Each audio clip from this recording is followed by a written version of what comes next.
और उसमें सुधार करते रहिए बार बार कि मुझ में कौन सी ऐसी कमी है कि मैं असफल हूँ, और उन्हीं कमियों को जब दूर करते आप आगे बढ़ते हैं तो एक समय आता है कि आप सफल हो जाते हैं। तो कभी ऐसा भी हो जाए, कभी भी डिमोटिवेट नहीं होना चाहिए, एक ही दिन में आ नहीं सकता है। एक ब्रॉड सिलेबस के साथ, चाहे आर हो, चाहे पीसीएस हो, चाहे यूपीएससी हो, हैं इस ब्रॉड सिलेबस की यात्रा आपको करनी होगी। छोटी छोटी बातों को जानना होगा, क्योंकि कंपटीशन अब कैसा है, इस तरीके से हो गया है कि लोग इसमें अब जैसे संसाधन उपलब्ध हो गए हैं, संसाधनों के उपलब्ध होने से अब कंपटीशन मैं टफ नहीं कहूँगा, इजी हो गया है। सबके पास सेम सोर्स हैं, सोर्स की अधिकता होने से हमें लगता है कंपटीशन टफ हो गया। अब जो सोर्स है उस सोर्स में आपको ज़रूरत क्या है और एग्जाम में क्या आवश्यक है उतना आप जानते चलिए, और उसके बाद बार बार रिवाइज करिए, शॉर्ट नोट बनाइए, सभी चीज़ों का शॉर्ट नोट बनाते जाइए। जो आपको नहीं याद हो रहा उसे कहीं कॉपी में लिखते जाइए, 80-90 पेज 100 पेज में उन चीज़ों का कंसाइज करते जाइए। एक समय ऐसा आएगा कि आपको सारी बातें याद भी रहेंगी, आप कॉन्फिडेंस में भी रहेंगे।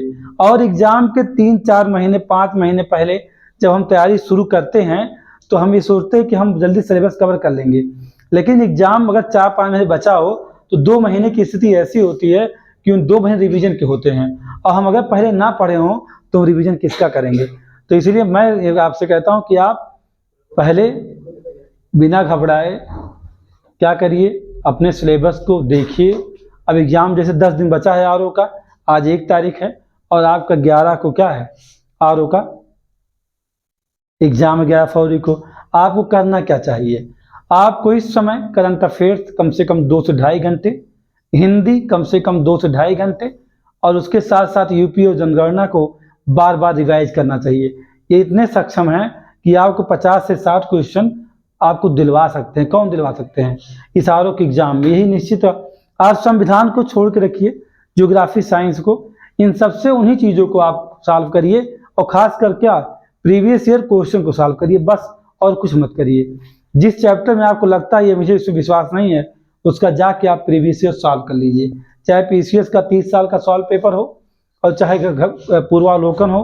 पूर्वालोकन कंप्लीट करना अब आसान नहीं है, उसमें अगर आपने कहीं सर्किल बना रखा है कि ये सब इसको हमने छोड़ रखा है, ये मेरा नहीं कंप्लीट हुआ है या मुझे नहीं याद है, उसी का आप रिवाइज करिए। पूरे पूर्वालोकन की यात्रा करने का प्रयास मत करिए। आपने कोई नोट्स बना के रखा है तो उसका रिवीजन आप कर सकते हैं। इन बचे हुए समय में, इन बचे हुए 10 दिनों में आपको यही करना चाहिए, और अपने आप को जरा सा भी अवसाद में, निराशा में ले जाने की ज़रूरत कभी नहीं है, क्योंकि हम जितना अध्ययन किए हैं वो बहुत है। उस बहुत से ही हमारा क्या हो सकता है, बेड़ा पार हो सकता है। तो आपके मन में ये बात ना आए, और निराशा अगर आया तो विश्वास आपका आपके ऊपर से खुद स्वयं से घटने लगेगा, और जब आपको भरोसा नहीं रहेगा तो जाहिर सी बात है कि आपको आ भी रहा हो तो भी आप एग्जामिनेशन हॉल में गलती कर बैठेंगे। और उससे अगर आपको बचना है कि आप गलती ना करिए, तो मैं आपको सुझाव दूंगा कि हमेशा कॉन्फिडेंस से लवरेज रहिए। उसके लिए यही है, ये नहीं कि अब की बार अगली बार दे देंगे, नहीं, इस बार मैंने जितना किया है उतना मेरे लिए पर्याप्त है, इतने में ही मैं प्री पास हो जाऊंगा। मैं बार बार कहता हूं, अगर करंट अफेयर्स, आई दृष्टि, एक ओनली वन मैगजीन, आई दृष्टि, या आप जो नोट्स बनाए करंट का उसको, और साथ में उसके क्या रखिए, हिंदी, जो 6 टॉपिक हैं उनमें वर्तनी अशुद्धि और विशेषण विशेष, पर्यायवाची, 3 ऐसे हैं जो सबसे ज़्यादा परेशान करते हैं। उन तीनों का रिवीजन मल्टीपल टाइम करिए, बाकी एक टाइम करके अपना एक ही दिन में चैप्टर खत्म करिए। आप रिवाइज करते हुए जल्दी जल्दी फिनिश करते जाइए। करंट हो जाए आपका, हिंदी हो जाए, तो कितने हो गए, 25 और 60, कितने हो गए बेटा, ये हो गए कम से कम 25 से हिंदी में आप 60 क्वेश्चन का टारगेट करिए, 55 तो आ ही जाएगा, तो कम से कम 70 क्वेश्चन तो आ ही जाएगा। 70-80 क्वेश्चन आप पहुंच सकते हैं, और उसके बाद 80 क्वेश्चन आप पहुंच चुके हैं। अब आपको क्या चाहिए, आपको यूपी जनगणना कम से कम 15-20 सवाल दोनों मिलके आएंगे। संविधान आप रिवाइज करिए पूर्वावलोकन से, वो भी ऐसे। साइंस कर लीजिए, कुछ ऐसे साइंस और पॉलिटी को रख सकते हैं एक साथ दोनों को, तो कम से कम 20-25 क्वेश्चन आपको कवर करवाएंगे। 20-25 का 30 क्वेश्चन समथिंग ले जाएंगे आपको, और इधर आपका 80-85 हो जाएगा, तो 110 120 पहुंच जाओगे। बाकी इन्वायरमेंट है, सब चीजें आपने पढ़ रखा है, तो थोड़ा थोड़ा करके आपको प्लस कर ले जाएंगे, आप प्री आराम से पास हो सकते हो। अब इस समय कहो कि नहीं हम तो इस समय सब पूरा आधुनिक इतिहास घटना तक अब हम लगाएंगे, तो कुछ नहीं होगा बेटा, अब नहीं कुछ हो सकता है। आपको जब होमवर्क दिया गया था, अगर तब आप मेंटेन किए होते तो आज वो भी आप कर सकते थे। हाँ, पूर्वावलोकन तब छू सकते हो जब सड़कें बना के रखे हो। तो अभी भी ऐसा बिगड़ा नहीं है। अभी 17 मार्च को पीसीएस का एग्जाम है। अगर आपको पीसीएस भी निकालना है, आरओ भी देना है, तो वो आपको पेपर 30 साल का पेपर सॉल्व करिए, बाकी कुछ मत करिए।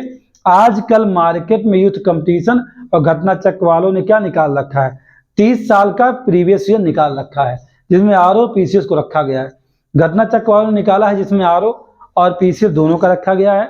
जो यूथ कंपटीशन है वो सभी एग्जाम को कनेक्ट करते रखा हुआ है। उसमें ऐसे कुछ आ गए हैं इस समय, जैसे इतिहास का आप उठाएंगे तो जितना एग्जाम अब तक सभी लोक सेवा द्वारा आयोजित किए गए हैं, सबका क्वेश्चन वहां रखा गया है। तो आप किसी को चूज करके, अभी भी वक्त है आपके पास, अगर पहले आपने पढ़ रखा है तो क्वेश्चन लगाइए कि लास्ट 10 डेज की स्ट्रेटजी आपकी यही होनी चाहिए। अब अगर आप पूरा का पूरा घटना चक्र यूज करते हैं तो नहीं होगा, बशर्ते मैं यही बार बार कहूंगा कि आपको स्वयं पर भरोसा इन 10 दिनों में 100% करना होगा। कभी भी आपके अंदर निराशा नहीं आनी चाहिए। अगर निराशा नहीं आ रही है, एग्जाम आपका है, आप उसे फोड़ सकते हैं 11 तारीख को, ये कंफर्म जानिए। फोड़ेंगे तभी जब खुद पर भरोसा करेंगे।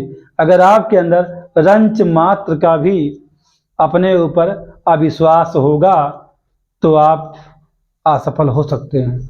खुद पे किया गया भरोसा इतना जानने कि पत्थर की लकीर है, एक बार खींच दोगे पत्थर पे कोई मिटा नहीं पाएगा, लेकिन पहले भरोसा करोगे तब। अगर भरोसा ना किया होता तो माउंटेन माझी, जिन्हें आप क्या कहते हैं, दशरथ माझी, दर्जे का निर्माण ना करते। और भरोसा ना होता तो इस देश में आप देख रहे हैं 550-600 साल का विवाद इस देश के प्रधानमंत्री ने हल कर लिया या इस सरकार ने हल कर लिया। खुद पे आपको भरोसा करना होगा और तैयारी उसकी बना के रखनी पड़ेगी। कभी भी निराशा में 1 भी % आप नहीं जाएंगे। यह ना आपका अंतिम एग्जाम है, ना यह आपके लिए सब कुछ अंतिम है। आपके लिए अंतिम कहीं कुछ नहीं है। हमेशा ये मान कर चलना चाहिए कि अभी तो यह प्रारंभ है। ये क्या है? यह प्रारंभ है, अंत अभी कुछ भी नहीं है। तो अंत अभी है नहीं तो क्यों हम निराश हो जाएं। हम जितना अर्जित किए थे, हमने अपने उस 4-6 महीने 1 साल में जो भी हमने जितना समय दे करके अध्ययन किया है, क्या उसमें हमें आ रहा कि नहीं आ रहा? अगर उतना पढ़ने के बाद भी हमें नहीं आ रहा है, तब तो हमें आत्मग्लानि होनी ही चाहिए कि हमें आया क्यों नहीं इतने दिनों में। और कम समय में अगर आप कवर करना चाह रहे हैं तो एक ही विकल्प आपके सामने बचा है, आप प्रीवियस ईयर को हिट करिए। अभी वहाँ अगर विश्वास करेंगे, यदि आपने खुद भरोसा कर लिया तो रिजल्ट आपका आराम से आ सकता है। आप आरओ प्री पास हो सकते हैं। बिल्कुल तनाव मुक्त रहिए, पढ़ते रहिए।